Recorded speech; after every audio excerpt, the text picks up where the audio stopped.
Quantum classes India YT में आप लोगों का एक बार फिर से स्वागत है। आज हम लोग बहुत ही इम्पोर्टेंट टॉपिक प्रकाश का व्यतिकरण पढ़ने जा रहे हैं। प्रकाश का व्यतिकरण पढ़ने से पहले हम लोग एक दो चीज़ें और भी जानेंगे, जिसमें पहला है अध्यारोपण का सिद्धांत। ये अध्यारोपण का सिद्धांत क्या होता है, या इसको हम लोग प्रिंसिपल ऑफ सुपरपोजिशन कहते हैं।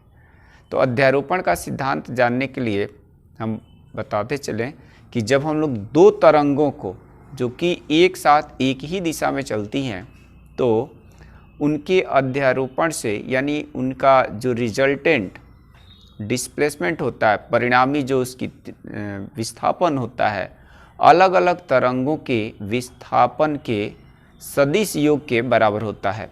यानी अगर हम मान लें कि पहले तरंग का विस्थापन y1 है और दूसरे तरंग का विस्थापन y2 है, तो उस केसेस में यहाँ पर जो y आएगा वो y इक्वल टू आएगा y1 प्लस y2।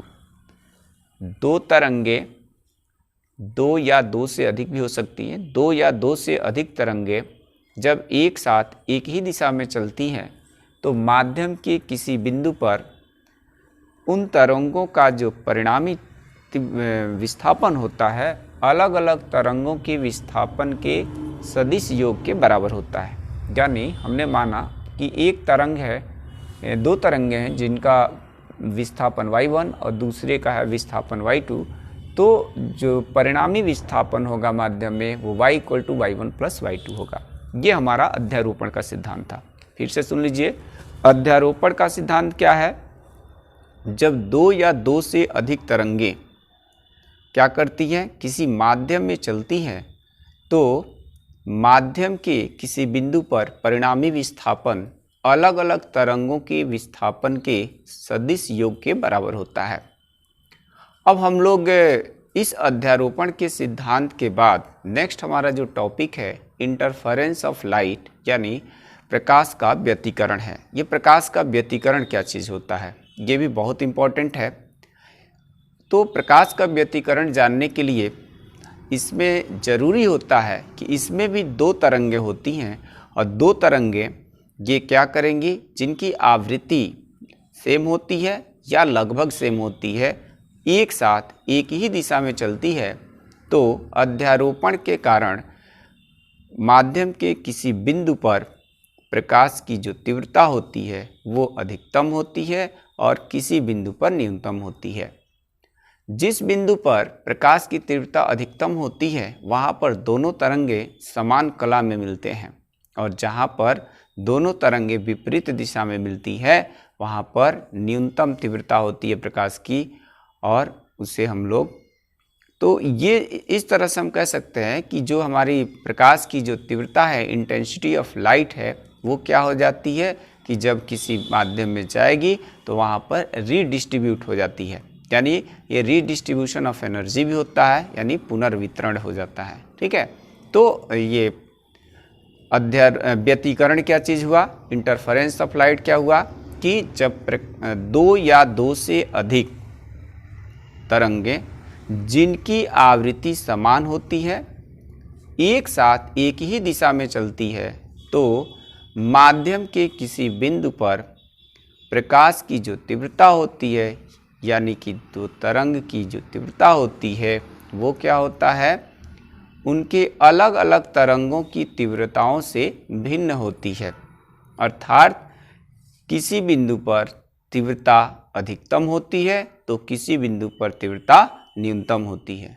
जिस बिंदु पर तीव्रता अधिकतम होती है वहाँ पर तरंगें समान कला में मिलती है और उसको हम लोग समपोषी व्यतिकरण कहते हैं, और जिस बिंदु पर तरंगें विपरीत कला में मिलती हैं उसको हम लोग विनाशी व्यतिकरण कहते हैं। यानी जो व्यतिकरण क्या है, व्यतिकरण में हम लोगों ने पढ़ा कि एक तरह से जब दो तरंगे जिनकी आवृत्ति समान होती है एक ही दिशा में एक साथ चलती है, तो उनकी तीव्रताओं का जो परिणामी तीव्रता जो होती है अलग अलग तीव्रताओं के योग से भिन्न होती है। प्रकाश की इस घटना को व्यतिकरण कहते हैं। अब व्यतिकरण में हम लोग को ज़रूरी क्या चीज़ है क्या उसके लिए कंडीशन होती है, कौन सी तरंगे जो है व्यतिकरण उत्पन्न करेंगी, कौन सी तरंगे व्यतिकरण नहीं उत्पन्न करेंगी, उसको जानते हैं। सबसे पहले ज़रूरी है कि जो प्रकाश की तरंगे हैं वो व्यतिकरण वही उत्पन्न कर सकती हैं जो मोनोक्रोमेटिक लाइट हो, मोनोक्रोमेटिक लाइट कलर की लाइट हो। और दूसरी चीज़ कि एक दो तरंगे जिसकी हम बात कर रहे हैं वो कला संबद्ध स्रोत होने चाहिए, यानी कोहेरेंट सोर्सेज होना चाहिए। अब ये कोहेरेंट सोर्सेज क्या होता है? तो इस तरह से हमने देखा कि जो व्यतिकरण होती है वो दो प्रकार की होती है। एक होता है समपोषी व्यतिकरण और दूसरा होता है समपोषी, या इसको बोलते हैं समपोषी व्यतिकरण, और दूसरा इसको इंग्लिश में हम लोग बोलते हैं कंस्ट्रक्टिव इंटरफेरेंस। ठीक है। और दूसरा होता है विनाशी व्यतिकरण, इसको हम डिस्ट्रक्टिव इंटरफेरेंस कहते हैं। ठीक है। तो अभी हमने कहा कि व्यतिकरण उत्पन्न करने के लिए ज़रूरी है कि वो मोनोक्रोमेटिक लाइट हो। ठीक है। अब हम लोग क्या करेंगे, अगर एक मोनोक्रोमेटिक लाइट का कोई सोर्स स्रोत लेते हैं प्रकाश का, और उससे हम दो नए प्रकाश स्रोत बना लेते हैं जिनकी आवृत्ति मूल प्रकाश स्रोत से के ही समान हो, तो वैसे हम प्रकाश स्रोत को कोहेरेंट सोर्सेस कहेंगे। इसके लिए ज़रूरी है कि जो दो नए प्रकाश स्रोत ले रहे हैं तो उनकी आवृत्ति मूल प्रकाश की आवृत्ति से ही सेम होनी चाहिए। अगर नहीं है तो वो कोहेरेंट सोर्सेस या कला संबद्ध स्रोत नहीं कहलाएंगे।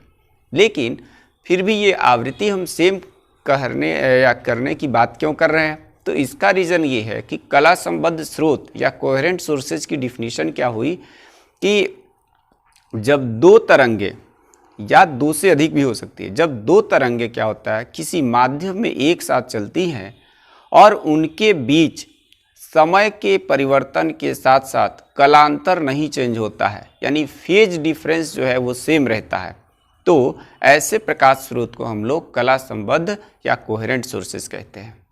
फिर से सुनिए, दो प्रकाश स्रोत जिनका समय परिवर्तन के साथ साथ कलांतर नहीं बदलता है, यानी कलांतर नियत रहता है, ऐसे प्रकाश स्रोत को हम लोग कहेंगे कोहेरेंट सोर्सेज या कला संबद्ध स्रोत। दो प्रकाश स्रोत जिनका क्या ना बदले, कलांतर नियत रहे, कलांतर यानी फेज डिफरेंस जो है सेम रहेगा, तो ऐसे प्रकाश स्रोत को कब सेम रहेगा? समय चेंज होगा, समय में परिवर्तन होगा, फिर भी उसका जो है कलांतर या फेज डिफरेंस सेम रहेगा, ऐसे प्रकाश स्रोत को हम लोग कोहेरेंट सोर्सेज या कला संबद्ध स्रोत कहते हैं। ठीक है। अब इसी से रिलेटेड एक मोस्ट इम्पॉर्टेंट एक्सपेरिमेंट किया गया, एक साइंटिस्ट यंग्स थे। ठीक है। यंग्स ने डबल स्लिट एक्सपेरिमेंट का, यानी कि उसको द्विक छिद्र प्रयोग किया, और इस द्विक छिद्र प्रयोग के द्वारा उन्होंने एक स्क्रीन, सबसे पहले एक मोनोक्रोमेटिक लाइट ले लिया, यानी कि एक वर्णी प्रकाश स्रोत ले लिया। इस प्रकाश स्रोत को हम लोग एस से डिनोट किए हैं। इसके बाद यहाँ पर इसके ठीक आगे एक दूसरा यहाँ पर एक स्क्रीन ले लिया, उसमें दो जगह छिद्र कर दिया, होल कर दिया, जिसको हम लोग स्लिट कहते हैं। S1 और S2 दो स्लिट कर लिया, जो कि इस पहले वाले प्रकाश स्रोत से बहुत ही पास में ही रखा गया है। हम लोग हाइगेंस के सिद्धांत के अनुसार पढ़े हैं कि जब ये प्रत्येक प्रकाश स्रोत से तरंगे सभी दिशाओं में, अगर ये गोलीय है तो सभी दिशाओं में समान चाल से आगे की ओर बढ़ती है।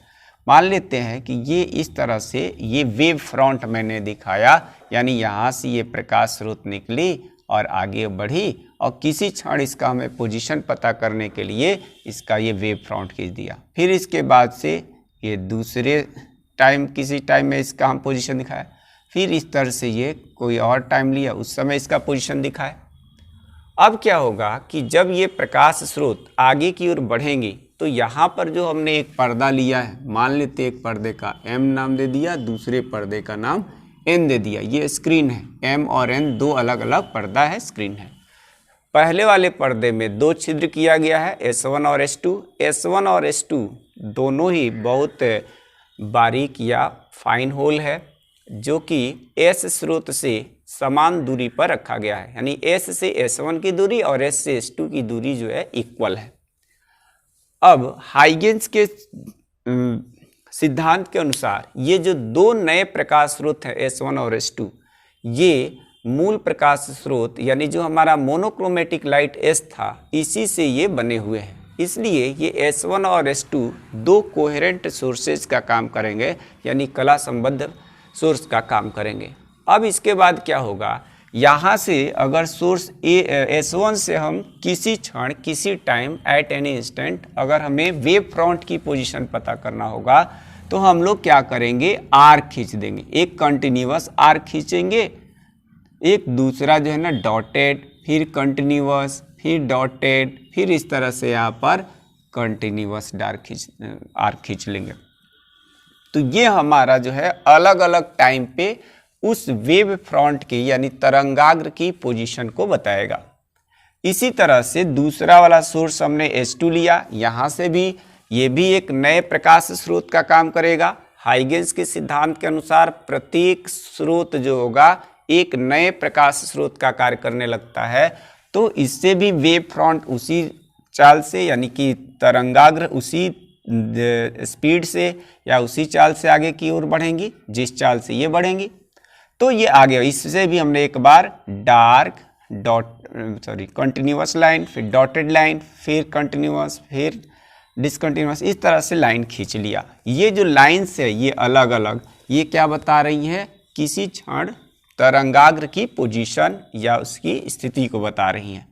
अब इसमें हम लोग देख रहे हैं कि जहाँ पर दो डार्क, जैसे यहाँ पर एक जो है कंटिन्यूअस लाइन और ये कंटिन्यूअस एक साथ मिली, तो यहाँ पर यानी ये दोनों तरंगे जो हैं सेम फेज में मिली, एक साथ मिली, तो यहाँ पर कहा जाता है ब्राइट फ्रिंज।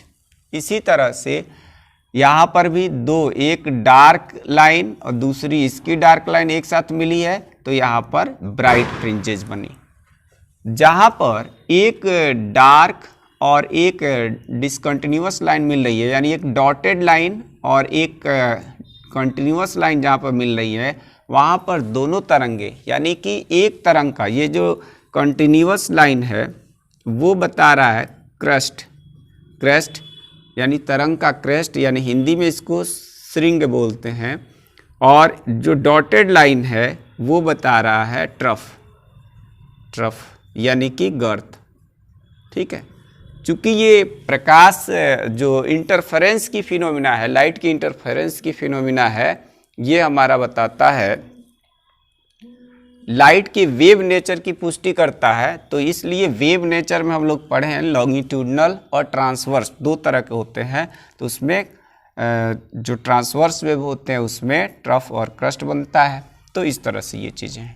तो एक का यानी कि ये जो डार्क लाइन है यानी एक का श्रृंग, ये दूसरे के अगर डॉटेड लाइन से मिलेगा यानी गर्त से मिलेगा, ट्रफ से मिलेगा, तो वहाँ पर तरंगे अपोजिट फेज में मिलेंगी और वहाँ पे लाइट जो है ना उसकी इंटेंसिटी मिनिमम होती है, 0 होती है।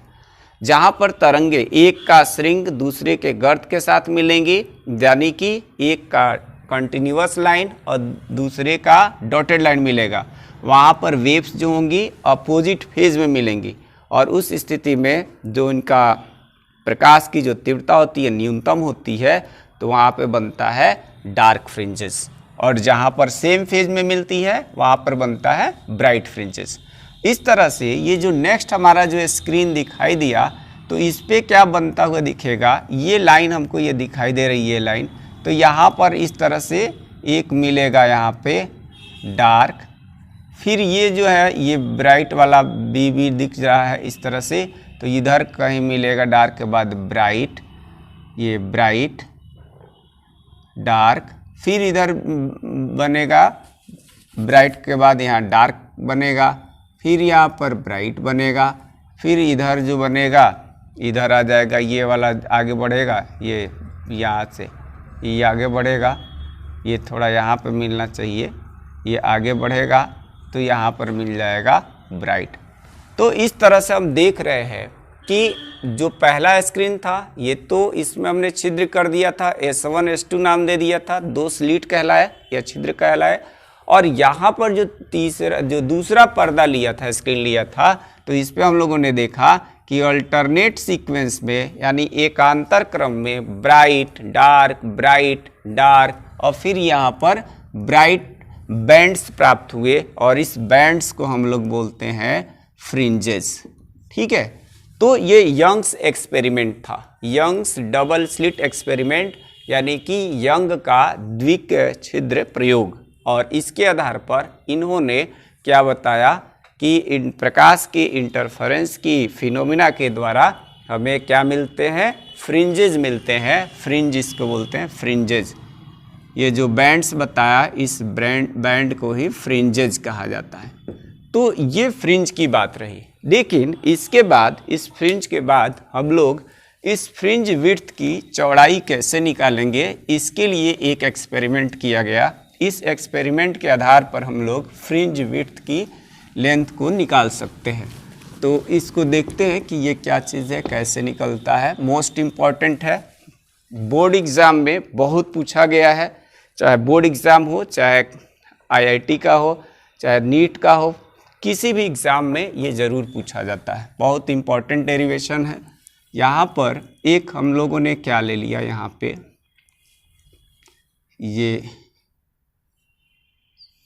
यहाँ पर S1 और S2 2 स्लिट ले लिए। इनके बीच की डिस्टेंस को हमने मान लिया है स्मॉल d। इससे कैपिटल D डिस्टेंस पर एक स्क्रीन ले लिया फिर से और इसकी डिस्टेंस d मान लिया। एक स्क्रीन है, पर्दा है, और यहाँ पर इस पर्दे का कुछ भी नाम दिया जा सकता है। इस पर्दा पर कोई पॉइंट P ले लिया, यहाँ से लाइट P पर पहुँची, यहाँ पे ये स्क्रीन है, पर्दा ये ले लिया गया। ठीक है, ये कोई पॉइंट P ले लिया गया। इसी तरह से यहाँ से भी लाइट ये चली और ये पॉइंट P पर पहुँची, यहाँ पे ये पॉइंट P पे, ये पॉइंट P पे पहुँची, ये लाइट इधर जा रही।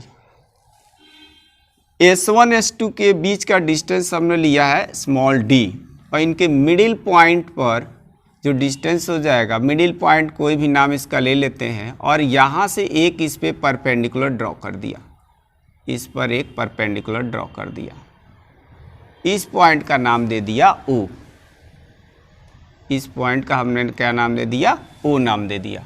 O से P की जो डिस्टेंस है इसको हम लोगों ने मान लिया स्मॉल x मान लिया।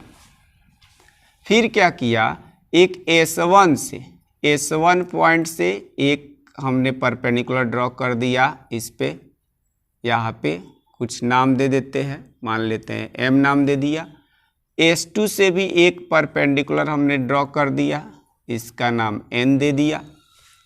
अब ये जो टोटल डिस्टेंस D था, ये टोटल डिस्टेंस हमारा जो स्मॉल d था, इसका हाफ ये पोर्शन हो गया, ये d/2 हो गया यहाँ पे और d/2 ये हो गया यहाँ पे।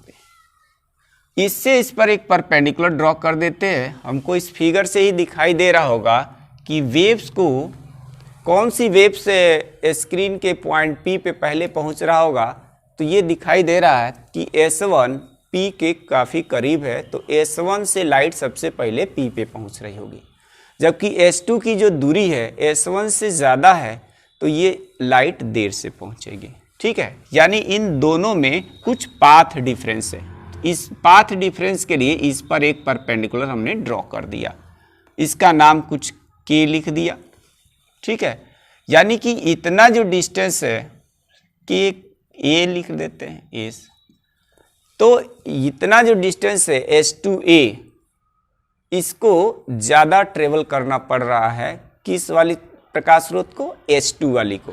ठीक है, तो इनके बीच का जो हमारे पास डिफरेंस आया ना, पाथ का डिफरेंस, वो S2A पाथ डिफरेंस कहलाता है। इसको हम लोग कैसे लिख सकते हैं, S2P ग्रेटर देन S1P। इसलिए क्या करेंगे, S2P माइनस S1P लिखेंगे। और इन दोनों का जो डिफरेंस आएगा उसको हम लोग S2A लिख लेंगे। और जो S2A होता है इसको हम लोग पाथ डिफरेंस या हिंदी में पथांतर कहते हैं। पथ में अंतर, पथांतर। ठीक है, तो ये पथांतर निकल गया। अब क्या किया जाएगा, इस पथांतर की हमको वैल्यू निकालनी है और जब पथांतर की वैल्यू निकल जाएगी तब हमें निकालना है कि जो फ्रिंजेस बन रही थी इस तरह से, ये अगर इसको बैंड पे देखा जाए तो यहाँ पर एक ब्राइट डार्क ऐसे बनेंगी। जो ये जो ब्राइट और ये यहाँ पे ये डार्क बना दिया, ये डार्क बना दिया, ये डार्क। ठीक है, फिर यहाँ पे ब्राइट, फिर यहाँ पे बनेगा डार्क। तो ये जो बैंड बन रही थी, स्पेक्ट्रम मिल रहे थे हमको, तो इसमें क्या होता है, फ्रिंज विड्थ निकालना है। यानी दो क्रमागत, जैसे यहाँ पर एक डार्क है ब्राइट, फिर यहाँ डार्क, तो ये दो डार्क फ्रिंजों के बीच की, दो लगातार डार्क फ्रिंजों के बीच की दूरी को विड्थ, फ्रिंज विड्थ यानी फ्रिंज की चौड़ाई कहते हैं। इसको या तो फाई से डिनोट करते हैं या तो W से डिनोट किया जाता है। इसी तरह से या दो ब्राइट फ्रिंजेस जो होती हैं, दो ब्राइट फ्रिंजेस, उनके बीच की डिस्टेंस को भी हम लोग फ्रिंज विड्थ कहते हैं। ठीक है, दो क्रमागत ब्राइट फ्रिंजेस, यानी ब्राइट को हम लोग हिंदी में दीप्त फ्रिंजेस कहते हैं, दीप्त। दो क्रमागत दीप्त फ्रिंजों के बीच की दूरी को फ्रिंज की चौड़ाई कहते हैं। या दो क्रमागत अदीप्त, ब्राइट का ब्राइट फ्रिंज का मतलब हिंदी में दीप्त और डार्क का मतलब अदीप्त। तो दो क्रमागत ब्राइट फ्रिंजेस या दो क्रमागत डार्क फ्रिंजेस की बीच की जो डिस्टेंस होती है उसको हम फ्रिंज विड्थ या फ्रिंज की चौड़ाई कहते हैं। तो इससे हम लोग क्या करने जा रहे हैं, अभी जो एक्सपेरिमेंट करने जा रहे हैं, फ्रिंज की चौड़ाई, ये फ्रिंज की चौड़ाई ज्ञात करने जा रहे हैं। और ये फ्रिंज की जो चौड़ाई है मोस्ट इम्पॉर्टेंट टॉपिक है, तो इसको हम लोग समझते हैं कि ये कैसे होता है। यहाँ पर हम लोग देखते हैं फिगर में कि ये S1 S2 के बीच की दूरी थी d, स्मॉल d। इसका मिडिल पॉइंट हमने कुछ ले लिया, मिडिल पॉइंट को भी कुछ नाम दे देते हैं, मान लेते हैं k नाम दे दिया। तो S1 के और S2 के इनकी डिस्टेंस d/2 हो जाएगी। फिर से ध्यान से सुनिए, S1 S2 की दूरी है स्मॉल d, ये बहुत ही पास की दूरी होती है, और उनका हाफ डिस्टेंस लिया जाएगा, यानी कि S2K, तो ये d/2 और S2 के ये भी d/2।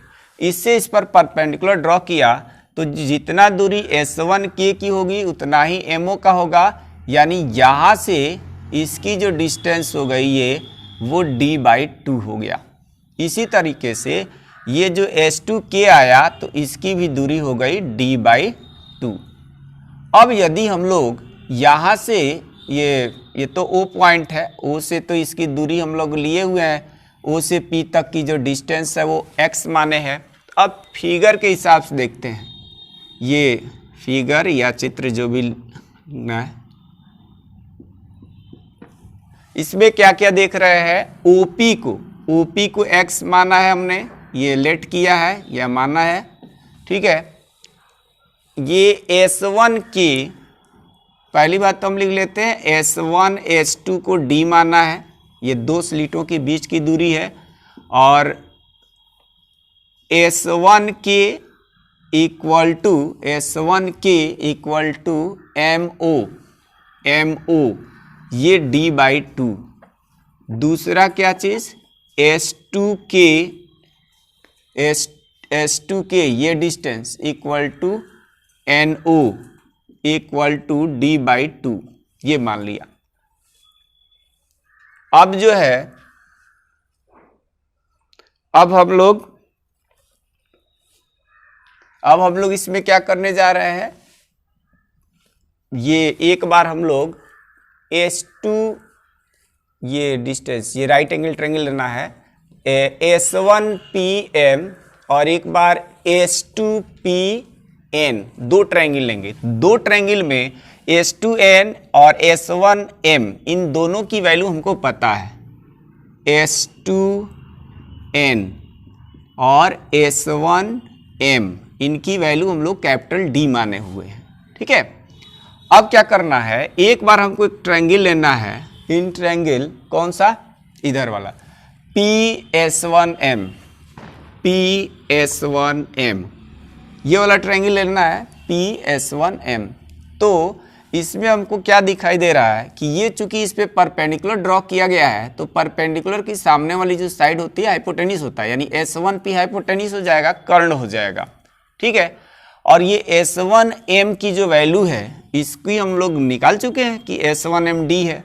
अब उसी में हम S1p की वैल्यू जब निकालेंगे S1p, तो ये हो जाएगा hypotenuse square equal to, hypotenuse square जब निकालेंगे तो ये होता है base square plus perpendicular square, यानी पीएम की जरूरत पड़ेगी। तो यहाँ पर हम S1m square plus PM square लिख सकते हैं। अब S1m तो हम लोग यहाँ लिख चुके हैं कि S1m कितना है, S1m यहाँ से स्लिट से पर्दे की दूरी या स्क्रीन की दूरी है कैपिटल D, तो capital D square plus PM distance निकालना है, पीएम डिस्टेंस के लिए हमको ओपी डिस्टेंस मालूम है, ओपी डिस्टेंस है x, और उसमें से अगर हम एमओ या ओएम डिस्टेंस को माइनस कर दें तो निकल जाएगा, यानी कि हम लोग यहाँ पर x माइनस क्या लिख सकते हैं d/2 इसका होल ऑफ स्क्वायर।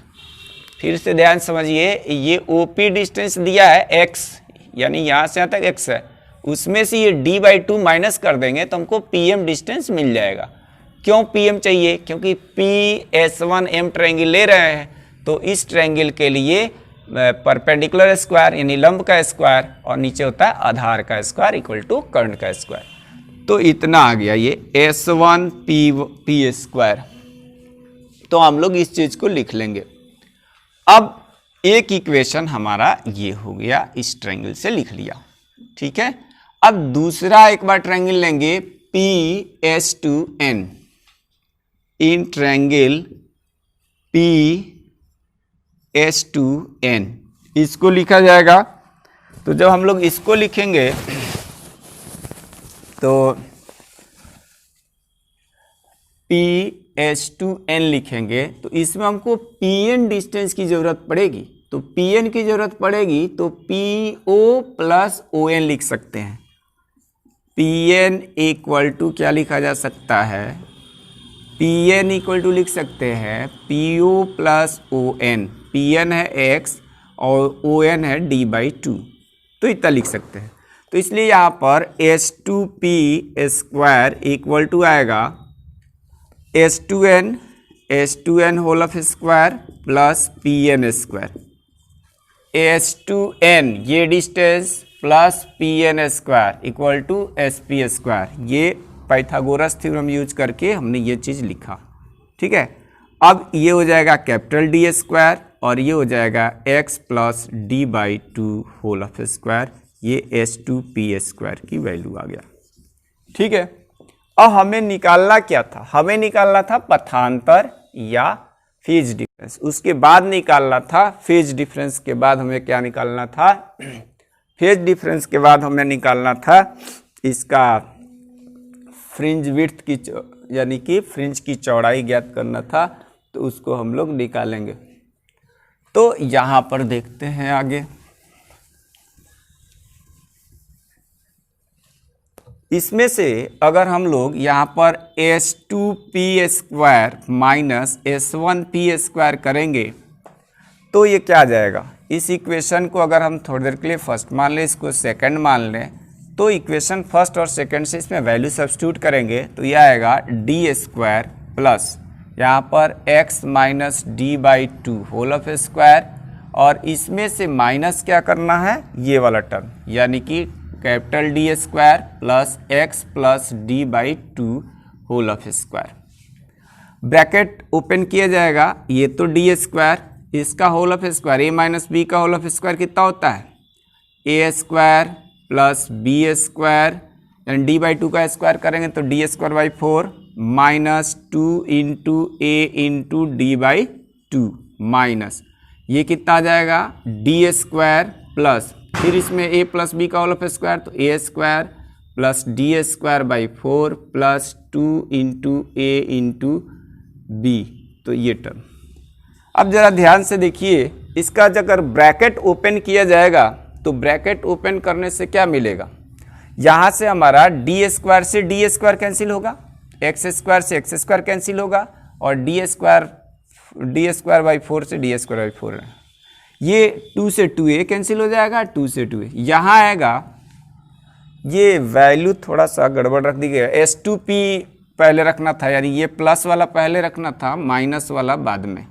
S2P की value D square plus x plus D by 2 का होल ऑफ स्क्वायर है तो इसको पहले लिखना है और माइनस वाला बाद में लिखना था, यहाँ पे माइनस और ये प्लस।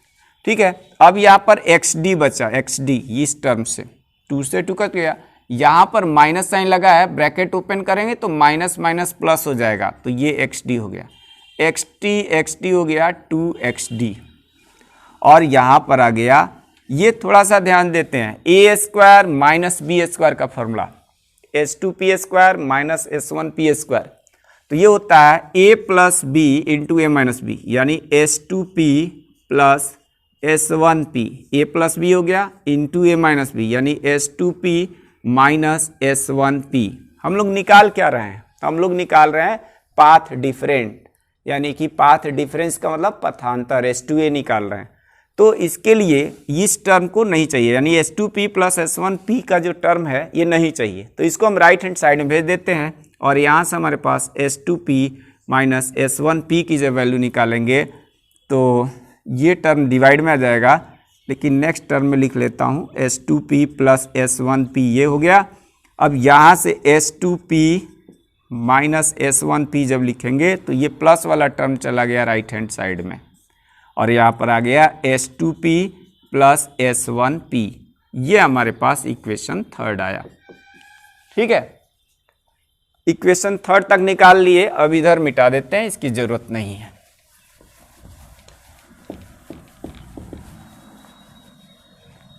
अब इसमें क्या करना है कि हम लोग ये जो कैपिटल D वाला जो डिस्टेंस लिए हैं, यानी स्लिट से पर्दे के बीच की जो दूरी है कैपिटल D, उसके कंपैरिजन में जो स्मॉल x और स्मॉल d की जो डिस्टेंस है वो बहुत ही कम होती है। ये स्मॉल d दो स्लिटों के बीच की दूरी कहलाती है। तो यहाँ लिखेंगे since small x and small d is very very less than 2d, therefore क्या करेंगे हम लोग, इसलिए हम लोग यहाँ पर जो S1P है या S2P है उसको हम D के इक्वल मान सकते हैं, बहुत कम एरर आएगा। तो इसलिए यहाँ पर लिख लिया जाएगा कि S1P equal S1P and S2P, इसको हम लोग इक्विवेलेंट टू, इसको भी D मानेंगे। ठीक है, इसको कैपिटल D मान लेंगे। देयरफॉर क्या हो जाएगा S1P S2P प्लस S1P, इसकी जो वैल्यू S1P को भी बोल रहा है कि D मान लेना है और इसको भी D, तो ये हो जाएगा D प्लस D 2D हो जाएगा। इस वैल्यू को इक्वेशन से थर्ड में रख लेंगे, समीकरण थर्ड में इसकी वैल्यू रखा जाएगा। देयरफॉर ये जो हमारा इक्वेशन फर्स्ट है, समीकरण थर्ड है, उसमें वैल्यू रखा जाएगा तो S2P minus S1P equal to आ जाएगा 2XD divided by S2P plus S1P के जगह पर 2D लिखना है, ये कैंसिल हो जाएगा तो ये आ जाएगा XD अपॉन कैपिटल D। ठीक है, तो इस तरह से हमारे पास ये S2A के इक्वल आया और S2P फिगर के हिसाब से, और इसी चीज़ को हम लोग बोलते हैं, क्या कहते हैं इसको, हिंदी में बोलते हैं पथांतर, और इंग्लिश बोलते हैं पाथ डिफरेंस। तो पाथ डिफरेंस का भी फॉर्मूला आता है और इससे रिलेटेड न्यूमेरिकल आता है। ठीक है, तो ये फॉर्मूला हम लोग याद रखेंगे, इसको डेल्टा x से भी डिनोट किया हुआ है कहीं कहीं पे, तो वो हो गया पथांतर का फॉर्मूला हमको याद रखना है। X D upon capital D. अब हमें निकालना है फ्रिंज विड्थ, यानी कि फ्रिंज की चौड़ाई कैसे ज्ञात करेंगे। फ्रिंज की चौड़ाई इसको कैसे ज्ञात किया जाएगा। ठीक है, सबसे पहले फ्रिंज की चौड़ाई ज्ञात करने से पहले हम लोग ये जो फ्रिंज की जो कंडीशन होती है, अभी हम लोगों ने जो यंग्स एक्सपेरिमेंट पढ़ा था, यंग्स डबल स्लिट एक्सपेरिमेंट, उसमें ये देखा था कि अल्टरनेट सीक्वेंस में यानी एकांतर क्रम में ब्राइट और डार्क फ्रिंजेस बन रही थी। तो जहाँ पर दोनों फ्रिंजेस सेम फेज में मिल रही थी वहाँ पे हमने कहा था समपोषी व्यतिकरण या कंस्ट्रक्टिव इंटरफेरेंस, और जहाँ पर अपोजिट फेज में मिल रही थी उसको डिस्ट्रक्टिव या विनाशी व्यतिकरण। तो यहाँ पर क्या करना है कि ये जो हमारा टर्म आया है जो पाथ डिफरेंस, अगर ये पाथ डिफरेंस यानी x D upon capital D ये n इंटू लेमडा, जहाँ पर लेमडा जो होता है तरंगदैर्घ्य कहलाता है, वेवलेंथ कहलाता है, वेयर n की जो वैल्यू है वो 0 से लेकर +-1 +-2 +-3 यानी ये इंटीग्रल मल्टीपल ऑफ लेमडा आता है, तो वहाँ पर बनता है समपोषी व्यतिकरण यानी कि कंस्ट्रक्टिव इंटरफेरेंस। ये लेमडा क्या है, लेमडा जो है वो वेवलेंथ है या तरंगदैर्घ्य वेवलेंथ, या इसको हम लोग हिंदी में तरंगदैर्घ्य कहते हैं। ठीक है, तो ये तरंगदैर्घ्य आ गया। तो ये कब के लिए कंडीशन है, ये कंडीशन है, अभी हम फ्रिंज की चौड़ाई निकालेंगे, लेकिन ये बता रहे हैं समपोषी व्यतिकरण के लिए भी शर्त बता रहे हैं। समपोषी व्यतिकरण या कंस्ट्रक्टिव इंटरफेरेंस के लिए कंडीशन ये होता है। अब ये हमारे पास यहाँ से x की वैल्यू अगर निकालना चाहें x, तो x कैसे निकलेगा उसको समझते हैं। x निकालने के लिए यहाँ से अगर x निकालेंगे तो x इक्वल टू, यहाँ से इस फिगर से ये कैपिटल D उधर चला जाएगा तो n lambda capital D upon small d लिख लेंगे। ठीक है, ये हमारे पास फ्रिंज की चौड़ाई फ्रिंज निकला कि जो केंद्रीय जो O पॉइंट अभी माने थे ना इस फिगर में, O से P तक, O पॉइंट को हम लोग केंद्रीय फ्रिंज कहते हैं। वहीं से हम लोग ऊपर की तरफ भी फ्रिंजेस मिलती हैं, नीचे भी बनती हैं, इसलिए इस डिस्टेंस को प्लस माइनस दोनों लगाया है, यानी ऊपर की डिस्टेंस प्लस और नीचे का माइनस। एक्स को हम लोग चाहें तो एक्सएन भी लिख सकते हैं। एक्स इक्वल टू एक्सएन अगर मान लिया तो यह आ जाएगा n lambda d upon small D.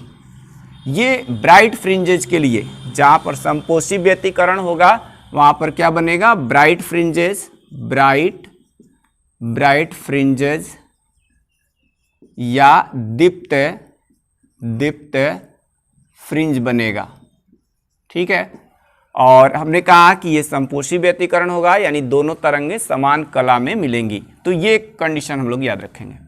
इसी तरीके से अगर हम लोग विनाशी व्यतिकरण के लिए शर्त लिखें, विनाशी व्यतिकरण यानी डिस्ट्रक्टिव इंटरफेरेंस, तो डिस्ट्रक्टिव इंटरफेरेंस के लिए डिस्ट्रक्टिव इंटरफेरेंस इसके लिए अगर कंडीशन लिखें तो ये क्या होता है, यहाँ पर जो पथांतर निकाला था यानी पाथ डिफरेंस निकाला था वो होता है हमारा n-1/2 और यहाँ पर लेमडा, या इसको ऐसे भी लिखा जाता है कि 2n-1/2 आएगा और उस बाई 2 को इधर लिख लिया, जहाँ पर n की इसमें जो वैल्यू है वो 0 से न होकर 1 से स्टार्ट होती है और ये भी प्लस माइनस दोनों में होता है। ठीक है, यानी सेंट्रल फ्रिंज के ऊपर भी, पॉइंट के ऊपर भी और नीचे भी, दोनों तरफ। तो ये चीज़ आता है, यानी कि विनाशी व्यतिकरण के लिए, डिस्ट्रक्टिव इंटरफेरेंस के लिए जो हमारा पाथ डिफरेंस होता है वो ऑड नंबर का लेमडा बाई 2 मल्टीपल होता है। ऑड कैसे, जैसे यहाँ 1 ले लिया हमने तो 2 - 1 कितना होता है 1, तो ये लेमडा बाई 2 आ जाएगा। अगर यहाँ पे हमने n की वैल्यू 2 रखा तो 2 × 2 = 4 और 4 - 1 कितना होता है 3, तो ये हो जाएगा 3 लेमडा बाई 2। इस तरह से 2 रखेंगे तो 2 कह रहे हैं, अगर 3 रखेंगे तो 3 × 2 = 6, 6 - 1 5, यानी 5 × लेमडा बाई 2, यानी ये आ जाएगा तो इस तरह से 1, 3, 5 इस तरह से आ रहा है λ/2 का मल्टीपल। तो विनाशी व्यतिकरण के लिए पथांतर जो होता है 2n-1 λ/2। ये ध्यान रहे, न्यूमेरिकल्स में भी ये पूछा जाता है कंडीशन कि पथांतर विनाशी व्यतिकरण के लिए कितना होता है। बिहार बोर्ड हो चाहे सीबीएसई हो, ऑब्जेक्टिव टाइप का जो क्वेश्चन रहता है, मल्टीपल टाइप के क्वेश्चन, तो उसमें ये रहता है। अब उसके बाद करेंगे क्या हम लोग, इसी तरह से इससे अगर हम लोग xn की वैल्यू निकालें, x की वैल्यू, तो इससे आ जाता ये कैपिटल D उधर चला जाएगा, कैपिटल D उधर गया और ये पहले 2n-1 और कैपिटल D को राइट हैंड साइड भेज दिया, λ/2 रहेगा और ये हो जाएगा हमारे पास स्मॉल d। तो ये डिस्ट्रक्टिव के लिए। लेकिन हमको फ्रिंज विड्थ की चौड़ाई निकालना है, तो हम या तो ब्राइट फ्रिंजेज, 2 क्रमागत ब्राइट फ्रिंजेज ले लें या 2 क्रमागत डार्क फ्रिंजेज ले लें। तो उनके बीच की दूरी को ही हम लोग फ्रिंज विड्थ कहते हैं। इसलिए इसको अब मैं मिटा देता हूँ, इससे भी निकाल सकते हैं और इससे भी। यहाँ पर अभी जो ब्राइट फ्रिंज के लिए हमने स्थिति निकाली थी, ये सेंट्रल फ्रिंज है और इसकी डिस्टेंस ये सेंट्रल फ्रिंज से जो एनवी फ्रिंज की जो डिस्टेंस है वो ये निकला है। अब अगर हम लोग xn+1वीं फ्रिंज निकालें तो यह आ जाएगा n की जगह n+1 हो जाएगा और small d capital D upon इतना। अब यहाँ से फ्रिंज विड्थ कैपिटल D या इसको फाई से भी डिनोट करते हैं, तो इसकी वैल्यू अगर निकालना चाहेंगे तो ये कितना हो जाएगा xn+1 माइनस xn। xn+1 की वैल्यू यहाँ पर है, बोर्ड पे लिखा है n+1 λD upon small d minus xn की वैल्यू है small n λD upon small d। यहाँ पर हम लोग λD अपॉन स्मॉल d, ये दोनों टर्म में ये कॉमन दिख रहा है, ये टर्म यहाँ पे कॉमन है, बाहर कर लिया। यहाँ से बचा n+1 माइनस यहाँ से n से n कट गया, तो यहाँ 1 इंटू, अब 1 इंटू λ/2 तो वो तो 1 ही रहेगा, तो ये λD अपॉन स्मॉल d, तो ये W इक्वल टू इतना। यही जो है फ्रिंज विड्थ की चौड़ाई का फॉर्मूला होता है। यानी अगर हम लोग फ्रिंज की चौड़ाई का फॉर्मूला पूछेंगे तो W equal to λD upon small d, तो ये फॉर्मूला होता है, मोस्ट इम्पॉर्टेंट है। ये बोर्ड एग्ज़ाम के लिए भी, कोई भी बोर्ड एग्ज़ाम हो, बोर्ड एग्ज़ाम प्लस कॉम्पिटिटिव दोनों के लिए बहुत इंपॉर्टेंट है, याद रखेंगे इसको। और अगला जो हमारा वीडियो होगा, इस इंटरफेरेंस का ये फर्स्ट वीडियो था, सेकंड वीडियो जो है ना हम बहुत जल्दी बनाएंगे। इसमें न्यूमेरिकल्स से रिलेटेड कुछ क्वेश्चन दिया जाएगा और न्यूमेरिकल सॉल्व करवाएंगे। वीडियो देखने के लिए धन्यवाद। हमारा वीडियो अगर पसंद आता है तो इसको लाइक कीजिए, शेयर कीजिए और चैनल को सब्सक्राइब कीजिए।